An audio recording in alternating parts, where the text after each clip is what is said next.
여러분, 내년 3월 9일이 대통령 선거입니다. 그 어느 때보다 먹고 사는 일에 대한 정책이 관심이 높아질 수밖에 없습니다. 먹고 사는 것은요, 어떻게 생각하면 우리 사회의 기본이기 때문이에요. 지난 문재인 정부에서 말입니다. 모두 거짓말이었잖아요. 서민의 정부다, 일자리 정부다, 뭐 그렇게 이야기했지만 뭐 빈부격차가 제대로 해소가 됐습니까? 일자리가 제대로 늘어났습니까? 그만큼 경제가 완전히 망가졌다 이렇게 이야기할 수가 있습니다. 그런데 이제 3월 9일 대통령 선거가 시작되잖아요. 과연 이렇게 됐을 때 경제는 어떻게 될 것인가? 저는 이게 못내 궁금했습니다. 그래서 제가 하나씩 앞으로 경제정책에 대해서 여러분들에게 필요한 부분에 대해서는 브리핑을 하겠습니다. 이재명 더불어민주당 후보는 말입니다. 경제정책이 핵심이 이거예요. 핵심이 이겁니다. 부자 나라에 가난한 국민 옳은가 이겁니다. 대한민국이 부자 나라래요. 일단 저는 뭐 이게 별로 와닿지는 않습니다. 게다가 부자 나라에 이러니까 부자 나라, 부자니까 돈을 뿌리겠다. 현금 지원 정책을 계속 공약으로 내놓고 있습니다.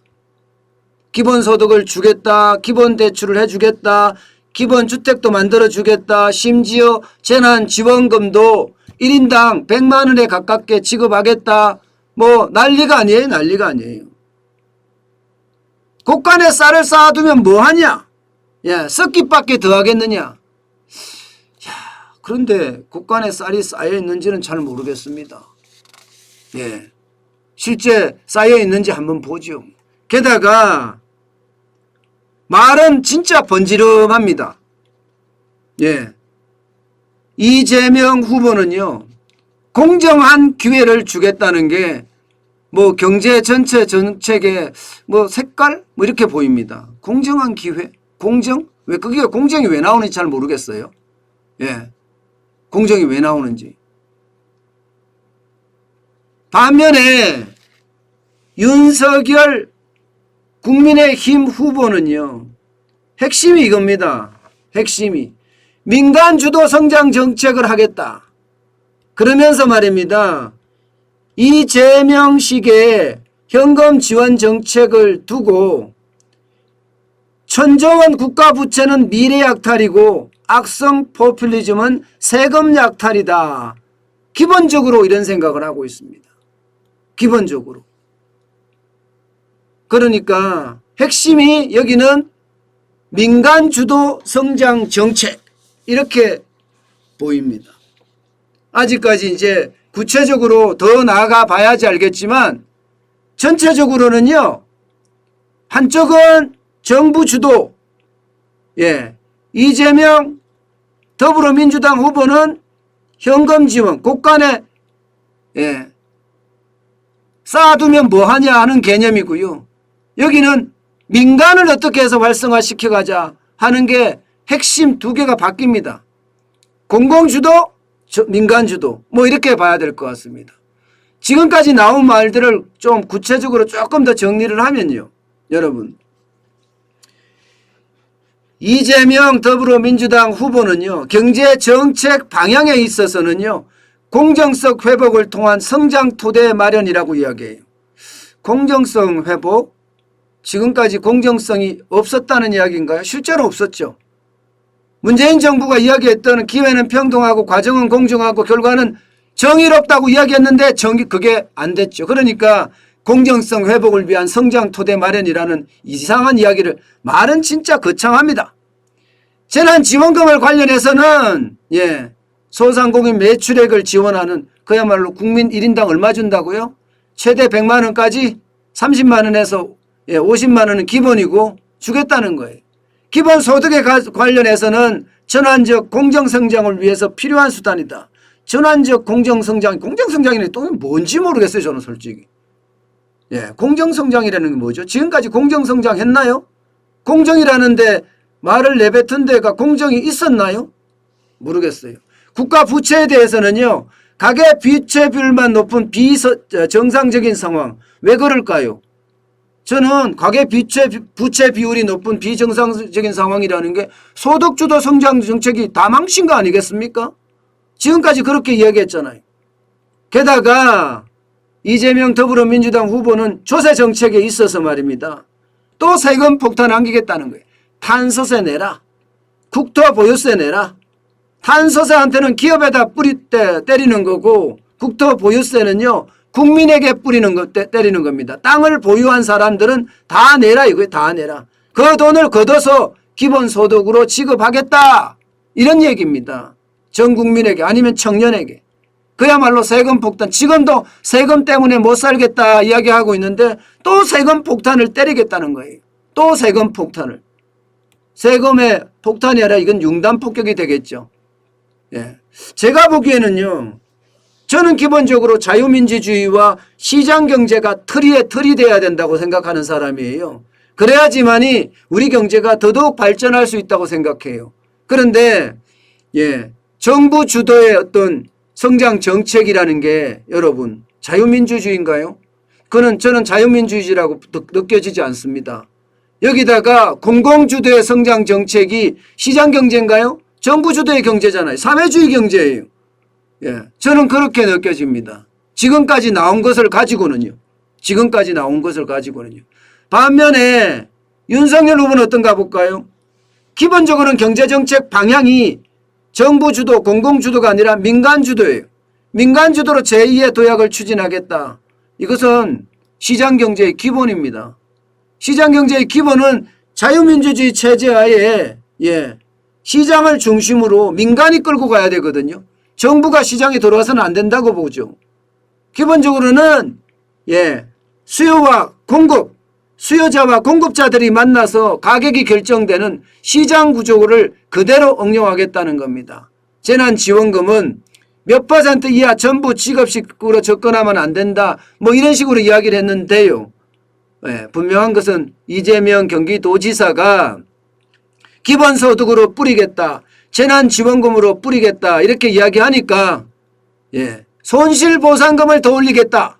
이렇게 차별화로 나왔습니다. 다시 말해서 더 많은 피해계층에 50조 원이라도 뿌리겠다. 이거예요. 50조 원이라도 뿌리겠다. 여기도 돈 뿌리겠다예요. 결국은 여기도 돈 뿌리겠다예요. 맞불을 놓을 수밖에 없는 과정이기 때문에 자칫 잘못하면 나라가 망할 수도 있다는 게 이거예요. 좌파든 우파든 좌파가 지금 뿌리겠다고 하니까 우파도 같이 덩달아서 나는 안 뿌려 이렇게 할 수는 없거든요. 실질적으로 말입니다. 그리스에서도 그렇게 일어났습니다. 그리스도 말입니다. 파판드레우 총리가 1980년대인가요? 집권할 때 좌파로 집권했습니다. 그런데 선거가 거듭되면서 10년 만에 그리스의 어떤 부채가 배로 폭증했거든요. 50%가 100%가 됐거든요. 그 당시에도 보면 이 우파, 보수파들의 어떤 정책을 보면 좌파 정치가 그렇게 차이가 없었어요. 그렇게 될 수밖에 없습니다. 그러면서 그리스가 망가진 거거든요. 결국은요. 좌우, 여야, 지금은 여야지만 좌우 정파들이 돈 뿌리는 정책을 가지고는 어떻게 막을 수가 없다는 거예요. 이거를 막을 수 있는 거는 국민들밖에 없어요. 국민들의 어떤 서민의식, 시민의식이 굉장히 서민의식이 아니고 시민의식이 의식이 굉장히 바뀌어야지만이 가능한 일입니다. 그렇지만 재난지원금은 50조라도 뿌리겠다 이렇게 이야기를 했지만 기본소득에는 얼토당토하는 정책이다. 그리고 국가 부채에 대해서는 100조 원 넘는 국가 채무는 미래약탈이다. 국가는 썩는 것이 아니라 국가는 지금 다 비었다. 바닥이 드러나는 것이 아니라 지하까지 파먹었다. 이렇게 이야기하고 있고요. 조세 정책에 대해서는 정세 밀어붙이면 뒷감당 안 된다. 이게 조세 저항이 계속 일어나기 때문에 이야기거든요. 지금 저는 그래요. 여러분들이나 저나 세금 폭탄 진짜 못 살겠네요. 그런데 여기다가 세금을 더 매기겠다는 것은 어쩌면 말입니다. 저는 충격이라고 생각을 합니다. 실제로 이 내용을 가지고 말입니다. 전체적으로 한번 정리를 한번 해보면요.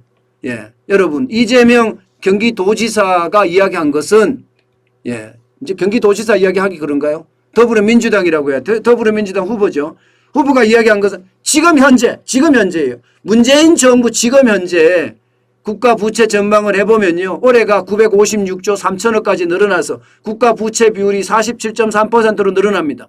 내년에 가면 1000조가 넘어서요. 후년에 가면 1100조. 예, 2024년은 1200조, 1300조죠. 예, 2025년 1400조거든요. 그런데 이재명 더불어민주당 후보가 대통령이 된다면 아마 2022년의 적자는 이거보다 월등하게 많이 늘어날 겁니다. 월등하게. 2023년도 마찬가지고 훨씬 더 많이 늘어날 거. 그러면 여러분 제가 생각해서는요. 모르겠어요. 저는 기자 생활을 진짜 오랫동안 하고 대학에서 석박사까지 공부를 하고 시간 강사부터 겸임 교수까지 했거든요. 저는 경영학을 전공했습니다. 예, 박사학위도 가지고 있는데 제가 봐서는 이렇게 가면 그리스로 제일 빨리 가고요. 그리스행이에요. 그리스행. 계속 부채가 쌓여가니까요. 그러면 어떻게 되겠어요? 아르헨티나 안 되리란 보장 없고요. 예, 브라질 안 되리란 보장 없습니다. 결국은 저는 베네수엘라로 갈 수 있다고 생각해요. 이게 계속 퍼주기를 하면 말입니다. 계속 퍼주기를 하면. 실제로 이재명 더불어민주당 후보는요. 전혀 문제가 없다. 예, 곳간에 쌓아두면 예, 썩기밖에 더 하겠느냐 이렇게 이야기를 했는데 여러분 이거 한번 보세요. 이거 한번 보세요. 곳간에 쌓아둘 게 있나요? 이게 관리재정수지입니다. 예, 2020년을 보면 5, 6, 7, 8을 한번 볼까요? 예, 한 달에 관리재정수지의 적자가 7조 9천억 원. 6월달 가니까 전체 누계입니다. 110조 5천억 원. 이렇게 계속 늘어납니다. 8월에는 96조예요.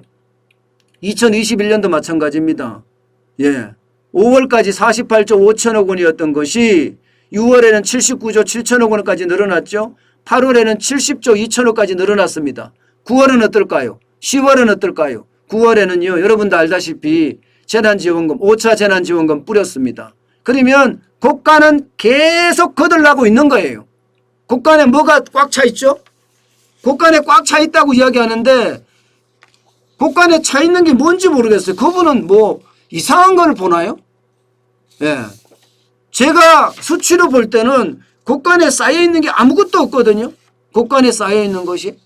지금 빚내서 돈 뿌리겠다는 이야기밖에 안 되거든요. 계속 적자인데 국간이 뭐가 쌓입니까? 예, 올해 2021년 8월까지만 해도 70조 2천억 원의 적자입니다. 거기다가 국가 부채는 또 얼마였습니까? 국가 부채는 지금 12월까지 가면 965조 3천억 원이 됩니다. 그 정도로 심각한 상황이에요.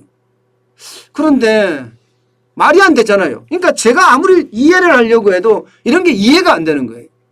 이해가 안 되는 거예요. 게다가 말입니다. 여러분 이대로 계속 가면 예, 이거 악의비라고 하거든요. 악의비. 악의비 무슨 말인가 하면 재정 수입보다가 재정 지출이 많은 거예요. 재정 수입은 점점 줄어드는데 재정 지출은 점점 늘어나서 악의비 이게 안 닫히는 거예요. 그야말로 악의비 안 닫히고 계속 벌어져서 나중에는 악의비 찢어질 수도 있다. 지금 일본이 이렇잖아요. 일본이. 제가 이거를 보면서 늘 말씀드리는 게 그래요. 내년만 보더라도 물론 당정협의회에서 지금 604조까지 올라갔지만 결론은 아직 안 났으니까 봐야 되죠.